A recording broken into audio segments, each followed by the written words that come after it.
नमस्कार दोस्तों, मैं हूं दिलीप चौधरी। आप देख रहे हैं सुजस एकेडमी अलवर। दोस्तों, पिछली वीडियो में हमने अरावली पर्वतमाला के बारे में जाना था और इस वीडियो में हम पूर्वी मैदानी प्रदेश के बारे में जानेंगे। दोस्तों, राजस्थान के भौतिक प्रदेशों में क्षेत्रफल के क्रम में यह द्वितीय स्थान पर आता है दोस्तों, ठीक है। और इसका जो प्रसार है वो राज्य के कुल क्षेत्रफल के 23.03% भूभाग पर है। कुछ पुस्तकें इसे 22.4 या 21.3% तक बता देती हैं, लेकिन इसकी जो एक्चुअल जो एरिया है इसका वो 23.03% है। पटवार परीक्षा में पटवार भर्ती जो हुई थी 2015, उसमें ये प्रश्न RSM SSB में आया था और RSM SSB बोर्ड ने उसे 23.03% ही माना था, ठीक है। तो दोस्तों, ये जो पूर्वी मैदानी प्रदेश है ये राज्य के भूभाग के 23.03% भूभाग पे फैला है और यहाँ राज्य की 39% जनसंख्या लगभग निवास करती है, ठीक है। यानी कि क्षेत्र कम है और जनसंख्या बहुत अधिक निवास करती है। यानी कि जनसंख्या का सर्वाधिक जो घनत्व है दोस्तों, वो सर्वाधिक घनत्व कहाँ देखने को मिलता है? पूर्वी मैदानी प्रदेश में, ठीक है। आपको मैं बता देना चाहता हूँ कि जो मैदान है दोस्तों, ये टेथिस सागर के स्थानों पर हैं, ठीक है। तो ये जो है ये भी एक टेथिस सागर का ही हिस्सा है। पहले यहाँ पे क्या था? टेथिस सागर, बाद में यहाँ पर मैदान बने, ठीक है। यहाँ पर नीस नामक चट्टान पाई जाती है, ठीक है। इस प्रदेश में कौन सी चट्टान पाई जाती है? नीस नामक चट्टान है, जिसको मृदा और मृदा भी दोस्तों कौन सी? कांपीय मृदा, इसके जमाव ने इसको ढक लिया है, ठीक है, जिससे कि ये मैदान का रूप ले चुके हैं। तो दोस्तों, ये जो पूर्वी मैदानी प्रदेश है ये आपके अलवर, जयपुर से लेकर और ये आपके दक्षिण में डूंगरपुर, बांसवाड़ा तक जाता है दोस्तों, ठीक है। इसका ये क्षेत्र काफ़ी बड़ा क्षेत्र है। यानी कि ये वाला जो क्षेत्र है दोस्तों, ये वाला पूरा आप देख पा रहे हैं, ये वाला जो पूरा क्षेत्र है इसे हम किस नाम से जानते हैं दोस्तों? पूर्वी मैदानी प्रदेश के नाम से जानते हैं, ठीक है। दोस्तों, ये जो पूर्वी मैदानी प्रदेश है यहाँ पे आप देखोगे एक चीज़ कि इसका जो दक्षिण पूर्वी हिस्सा है, यानी कि ये वाला जो हिस्सा है, यहाँ पे विंध्यन पठार, ठीक है, या इसे हम कह सकते हैं मालवा का पठार। जो मालवा का पठार है वो इससे लगता है, ठीक है दोस्तों, ठीक है। मालवा के पठार का विस्तार है, जिसे हम राजस्थान में हाड़ौती का पठार भी कह देते हैं, ठीक है, ये वाला। तो ये जो पूरा मैदान है दोस्तों, इनके हम ज़िले एक बार जान लेते हैं कि कौन कौन से ज़िलों में फैला हुआ है पूर्वी मैदानी प्रदेश। तो दोस्तों, ये अलवर, आपके भरतपुर, धौलपुर, करौली, दौसा, जयपुर, सवाई माधोपुर, इधर आपके टोंक, इधर अजमेर तक जाता है, इधर भीलवाड़ा में भी इसका कुछ हिस्सा है, चित्तौड़गढ़ में भी इसका कुछ हिस्सा है, प्रतापगढ़, डूंगरपुर और बांसवाड़ा, ठीक है, डूंगरपुर और बांसवाड़ा। ये समस्त ज़िले ऐसे हैं जहाँ पर यह पूर्वी मैदानी प्रदेश फैला हुआ है दोस्तों। यानी कि राज्य के लगभग 12 से 13 ज़िले ऐसे हैं जिनमें पूर्वी मैदानी प्रदेश का प्रसार है, ठीक है। इस पूर्वी मैदानी प्रदेश का जो प्रसार है काफ़ी बड़े क्षेत्र में है और इस प्रदेश में बहने वाली नदियों के आधार पर हम इसे 3 भागों में बांट देते हैं। इसका डिवाइडेशन कितने भागों में कर देते हैं? 3 भागों में। और ये 3 भाग कौन कौन से हैं दोस्तों? देखते हैं। जो सबसे पहला भाग है दोस्तों, ये है चंबल का मैदान, चंबल का मैदान या चंबल बेसिन हम इसको बोल सकते हैं, ठीक है। चंबल का मैदान या चंबल बेसिन, ठीक है। दूसरा जो भाग है दोस्तों, ये है माही, तो इसे हम माही का मैदान या माही बेसिन कह देंगे। और तीसरा जो भाग है दोस्तों, इसे हम बोलेंगे बनास बाणगंगा। ये 2 नदियां हैं, बनास और बाणगंगा, इन दोनों के द्वारा निर्मित किया गया है बनास बाणगंगा बेसिन। अब आपको ये पता है, इनमें से जो चंबल नदी है और बनास नदी है और बाणगंगा नदी है, ये सारी नदियां आखिर में जाकर अपना जल जो है गंगा और यमुना में गिराती हैं। इसलिए इस पूर्वी मैदानी प्रदेश को गंगा यमुना के मैदान का हिस्सा मान लिया जाता है। लेकिन इसमें कुछ हिस्सा माही बेसिन का भी है, ठीक है। और माही बेसिन, जो माही नदी है, ये आपको पता है खंबात की खाड़ी में अपना जल ले जाती है, अरब सागरीय प्रवाह की नदी है। ठीक है। तो यानी कि दक्षिण राजस्थान का ये छोटा सा क्षेत्र जो माही बेसिन है ये भी इसी में शामिल किया जाता है, मैदानी प्रदेश में, ठीक है। इसे भी हम पूर्वी मैदानी प्रदेश का ही हिस्सा मानते हैं दोस्तों। तो सबसे पहले दोस्तों हम जानेंगे चंबल बेसिन के बारे में, ठीक है। चंबल बेसिन ये कहाँ से कहाँ तक फैला है, तो आज हम सैर करते हैं सबसे पहले चंबल नदी की।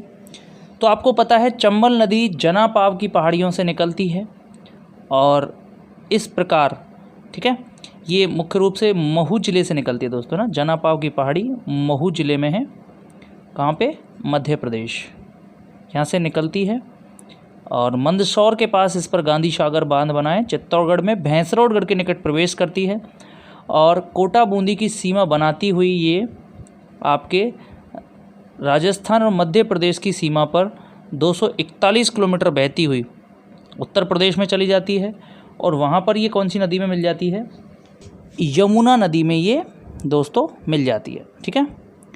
तो यमुना नदी में मिलने से पहले, ठीक है, ये धौलपुर में अंतिम अपना पड़ाव डालती है राजस्थान में, यानी कि राजस्थान में इसका अंतिम छोर जो है वो कहाँ पर है दोस्तों, धौलपुर में है, ठीक है।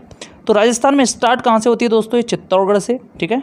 चित्तौड़गढ़ से फिर कहाँ जाती है, कोटा बूंदी की सीमा पर, उसके बाद कहाँ जाती है दोस्तों, सवाई माधोपुर, फिर करौली और फिर आपके धौलपुर और फिर सीधे उत्तर प्रदेश में निकल जाती है, ठीक है। तो ये कोटा, ठीक है, कोटा तक तो एक गहरे गॉर्ज में बहती है ये नदी। गॉर्ज का मतलब है पहाड़ियों में, ठीक है, पहाड़ियों का कटाव हुआ पड़ा है तो उसमें बहती है, ठीक है। रेत से इसका कोई संपर्क नहीं होता, मिट्टी से कोई संपर्क नहीं होता। मिट्टी से इसका संपर्क होता है कोटा से निकलने के बाद सवाई माधोपुर, करौली और धौलपुर में। और यहाँ पर ये टोटल यहाँ से लेकर और यमुना नदी तक 480 किलोमीटर बहती है दोस्तों, ठीक है। कहाँ से, कोटा से निकलने के बाद, ये कोटा है, कोटा से निकलने के बाद कितने किलोमीटर बहती है यमुना तक पहुंचने के लिए, 480 किलोमीटर, ठीक है। और इस 480 किलोमीटर में ये अपना एक मैदान बनाती है दोस्तों। अब आपको पता है चंबल नदी का एक दूसरा नाम है चर्मण्यवती, चर्मण्यवती नदी इसे हम कहते हैं, ठीक है। इसको आपको पता है द्रौपदी का श्राप भी लगा हुआ है और इस कारण ये कभी भी जो है पूजी नहीं जाती है ये नदी।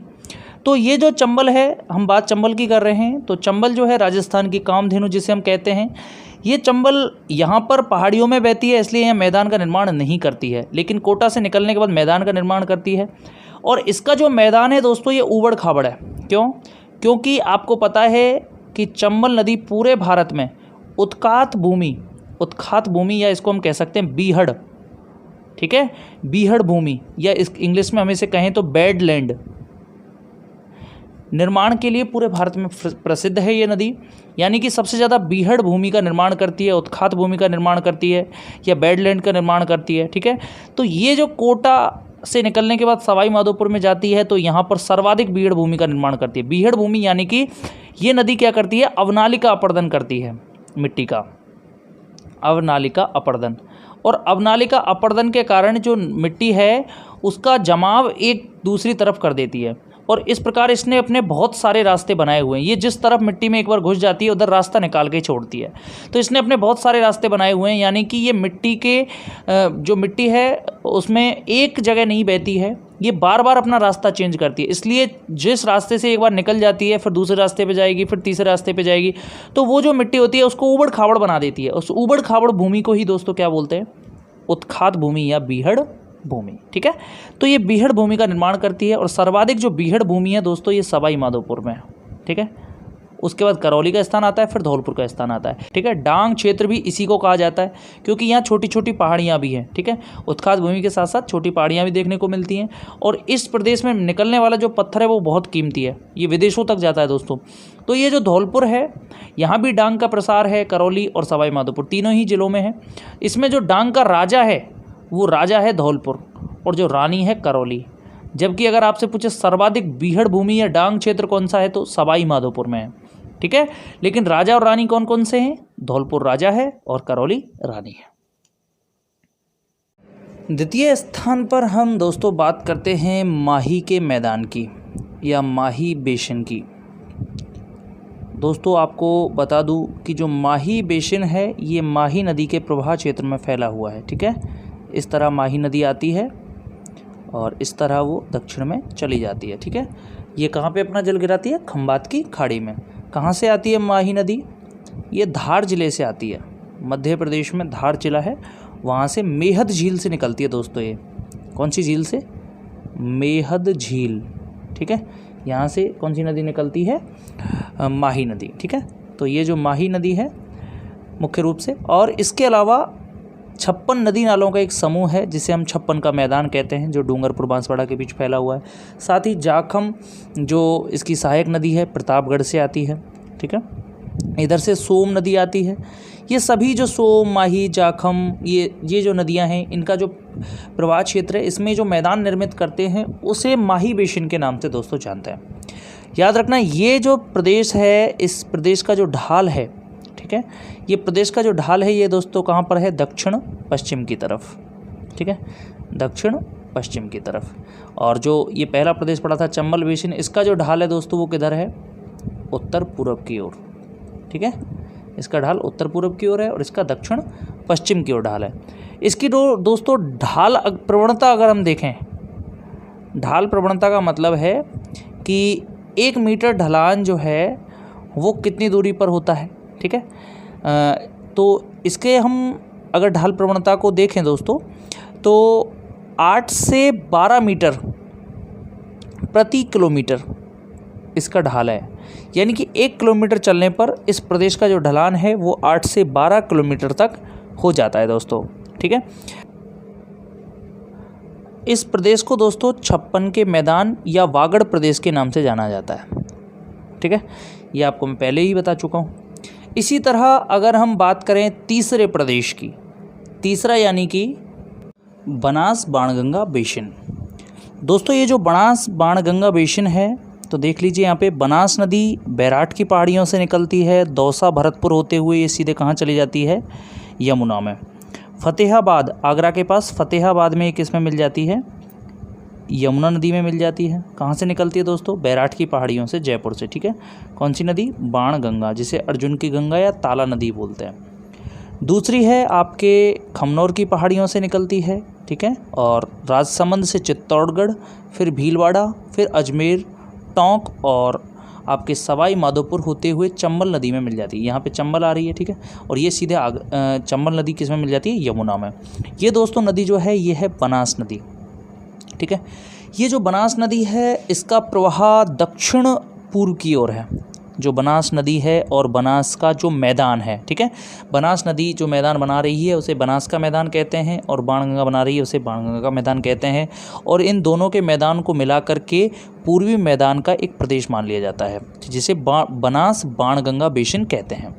और इस बनास का प्रवाह किधर है दोस्तों? दक्षिण पूर्व की ओर। इसी तरह बाणगंगा और इसके मैदान का जो बहाव है या ढाल है वो किधर है दोस्तों? ये पूर्व दिशा की ओर है, ठीक है, पूर्व दिशा की ओर। इधर जो बनास नदी है हमारी, इस बनास नदी के उत्तर दिशा में यानी कि देवगढ़ के आसपास, ठीक है, एक मैदान है जो काफ़ी उच्च है। इस मैदान का नाम है पीड़माठ का मैदान, पीड़माठ का मैदान, ठीक है। ये कहाँ पे है दोस्तों? पीड़माठ का मैदान देवगढ़, और ये देवगढ़ कहाँ पे दोस्तों? राजसमंद में, ठीक है। इसी तरह जो मालपुरा क्षेत्र है टोंक में, और इधर आपके करौली आ जाता है। मालपुरा और करौली जो है, यहाँ पर जो मैदान देखने को मिलता है ये भी एक कटा फटा मैदान है दोस्तों, और ये मैदान भी बनास और बाणगंगा बेसिन का ही एक हिस्सा है, ठीक है। और ये जो बनास बाणगंगा बेसिन है दोस्तों, ये जो पूरा मैदान है ये सबसे उपजाऊ मैदान है। राजस्थान के मैदानों में सबसे उपजाऊ मैदान, सबसे उपजाऊ, ठीक है, सबसे उपजाऊ मैदानों में से एक है, क्योंकि यहाँ पर कांपीय मिट्टी का जमाव है। कांपीय यानी कि जलोढ़ मिट्टी का, ठीक है, जलोढ़ मिट्टी का सर्वाधिक जमाव होने के कारण ये सबसे उपजाऊ मैदान है। यहाँ पर मैंने आपको बताया था नीस और सिस्ट जो हैं वो चट्टानें हैं, ठीक है, जो इसके भूगर्भ में हैं, जिसके ऊपर कांपीय मिट्टी का जमाव हो चुका है। और ये नीस और सिस्ट दोनों चट्टान काफ़ी महंगी हैं, ठीक है, और ये बहुत ही महंगी बिकती हैं। क्लियर है दोस्तों? अब इस वीडियो में हमने जो जाना है राजस्थान के भौतिक प्रदेशों में तीसरे प्रदेश यानी कि पूर्वी मैदानी प्रदेश को, और इससे अगली वाली जो वीडियो है उसमें हम जानेंगे दक्षिण पूर्वी पठारी प्रदेश को। दोस्तों असलियत में ये जो दक्षिण पूर्वी पठारी प्रदेश की वीडियो है ये काफ़ी पुरानी वीडियो है, जो मैंने पहले ही बोर्ड के माध्यम से पढ़ा दी थी लॉकडाउन से पहले ही। तो उसका जो मैं लिंक है वो इस वीडियो के डिस्क्रिप्शन में मैं डाल दूंगा, तो आप डिस्क्रिप्शन में उस लिंक को देख लेना, आपको वो मिल जाएगा। अब मैं बात करता हूं दोस्तों कि हमारी वीडियो जो हम आपको डाल रहे हैं ये आपको कैसी लग रही है। अगर आपको ये वीडियो अच्छी लगें तो आप कमेंट के माध्यम से हमें सूचित करें। अगर इनमें आपको कोई कमी महसूस हो तो वह भी हमें कमेंट के माध्यम से ज़रूर बताएं। अच्छा, दूसरा एक ये भी है कि हम जितनी भी वीडियो आपको डाल रहे हैं ये समस्त वीडियो आपको टेलीग्राम चैनल पर, हमारा चैनल है सुजस एकेडमी नाम से, ठीक है, उस पर आपको इन सभी वीडियोज़ की PDF मिल जाएगी, ठीक है। जो आपका स्टडी मटेरियल है, तो आपको नोट्स अगर चाहिए हैं तो सुजस एकेडमी के नाम से टेलीग्राम चैनल पर आप सर्च करेंगे तो आपको एक चैनल मिलेगा। उस चैनल पे सारे नोट्स राजस्थान GK और नेशनल GK के अवेलेबल हैं। दोस्तों बहुत बहुत धन्यवाद।